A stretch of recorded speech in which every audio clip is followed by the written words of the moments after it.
generation personally is far more prosperous than our parents, right? But still, do you all struggle just like me between the push of traditions and the pull of modern changes? Yeah? Then welcome to the club of torn between two different generations. I've often been told this. Oh, look at her. She's abandoning our family traditions. She's after the modern world. But I didn't really care about it because I knew that I was debunking only those traditions which didn't resonate with me. But then what happened is they started pointing fingers at my parents. And that's when I was like, no, not my parents. So I started obliging to even those traditions which did not resonate with me. And while I did so, I missed out on modern changes. And by modern changes, I don't mean those unrealistic and never-ending modern changes. I mean those modern changes which are actually required for my growth. I missed out on them. And you know what the irony was? Even then, these set of people, they still had something or the other to point at. That's when I decided I'm done with it. And I started adapting modern changes in my life. But then I faced another issue. Because I was alone in this journey, I did not understand till what extent do I take up these modern changes. Because the more I did it, I felt like I was losing out on my traditions. And traditions aren't just some random rigid norms and rules and regulations. They were a part of my identity. They represented who I am. They helped me see the world the way it is and helped the world see me the way I am. It was present everywhere, in the way I dress up, the way I talk, the food that I eat, the festivals that I celebrate, everywhere. So I realized that, okay, it's not a choice of either of them, traditions or modern changes. It was about taking both of them and balancing them. But then here comes the real struggle. I did not understand how to balance it practically. Because there's always been this tug of war between traditions and modern changes. And I realized that, okay, it's finally time to adapt to it. And personally, growing up for me, my favorite family tradition was festivals, actually. Actually, festivals were like a full-blown operation for us. I'm talking about waking up at dawn, getting dressed up so uncomfortably that I couldn't breathe. And I looked at my cousins for hours trying to explain why they are still not married or why they still don't have a high-paying job. And it was a chaos. And fast forward to today. Today, festivals are just about an Instagram event. Take a selfie, post it, and you're done, right? But somewhere in this shift, somewhere in this transition, I realized that we lost what these festivals are really about. We lost the essence of these traditions. So I and my family, we make sure that the entire day is spent with love and laughter.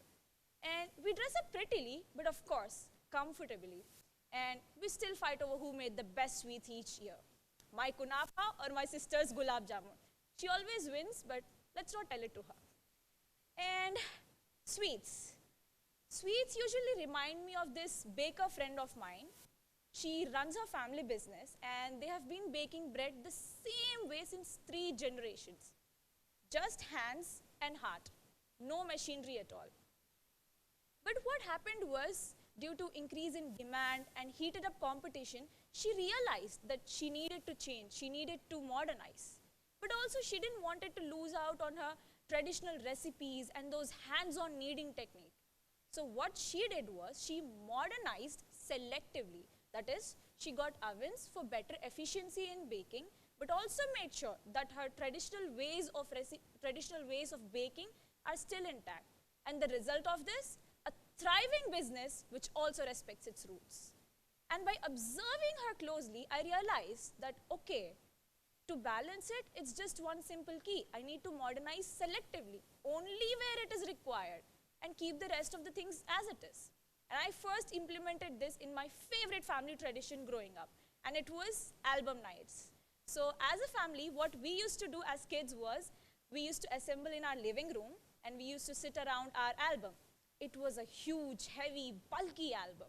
And we flipped through those pages, and each picture, each photograph had a story behind it. Some heartwarming stories, some hilarious stories, and some downright embarrassing moments of me which I'd rather not discuss here. But fast forward to today again. Now we are all engrossed in our own digital worlds. Our photographs are now replaced with digital ones. And one evening, one of my cousins stumbled upon this very album. And this time it was not just heavy, but also dusty. And when we started flipping through those pages, I realized that, okay, the tradition wasn't about flipping through the pages, the tradition was about sitting together and reliving the moments that we had together. And that's when I realized, okay, I need to take the essence out of it and modernize selectively. So I connected my phone to the television and displayed both digital and printed photographs. That's how we re-began our traditions. And this art of balancing traditions and modern changes applies everywhere, be it family relations, workplace, art, architecture, everywhere. Just a few days ago, I came across this news. It was about dome-structured buildings. Do you remember earlier, buildings were constructed mostly traditionally in a dome structure. But now people grew bored of it and started building skyscrapers. Of course, to boost the tourism and economy. Fair enough, right? But then what happened is, these skyscrapers adversely impacted the land and the environment in the surrounding regions. So experts studied on it and realized that these dome structures weren't just randomly built. They had a strong scientific reason behind it for its stability. And that's how they reconstructed those buildings once again. And this was the moment when I realized that, okay, traditions aren't just random old habits. They exist for a reason.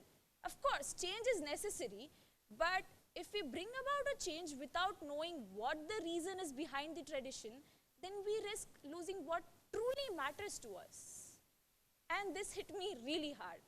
But what happens if there's a strong reason behind the tradition? You're not debunking it, you're following it, but you're following it blindly without knowing the reason. What happens then? You would get exhausted, just like me. When I was asked to behave in a certain way, dress up in a certain way, I obliged to it because that's what I saw growing up. My parents, my cousins, my family, and even a few of my friends. So I was like, okay. But at one point, I got exhausted. I was like, why? And only when I was satisfied with the answer, I was wholeheartedly able to embrace my family traditions. And this theme of asking why and seeking meaning became a recurring theme in my life. Now, whenever a tradition is presented in front of me, I ask why? Why this tradition? And if the answer says that, okay, this tradition resonates with me, showcases what my purpose is, what my identity is, then yes, I'm ready to honor it. I'm ready to take it with me. But then, if the answer says that this tradition is merely a relic of a necessity that no longer exists, then I'm ready to let it go. I think it's worth adapting or letting go. Because most of the times, traditions were born out of necessity that may not exist today. And also the traditions that I am trying to preserve today are something that was new normal for my ancestors. They changed, they evolved, and now it's my time. The question isn't whether I'll change or not. The question is how I'm going to shape that change. It's all about blending the true wisdom of traditions and the possibilities of progress. Because at the end, the best way to honor the past is to build a future that respects it. Thank you.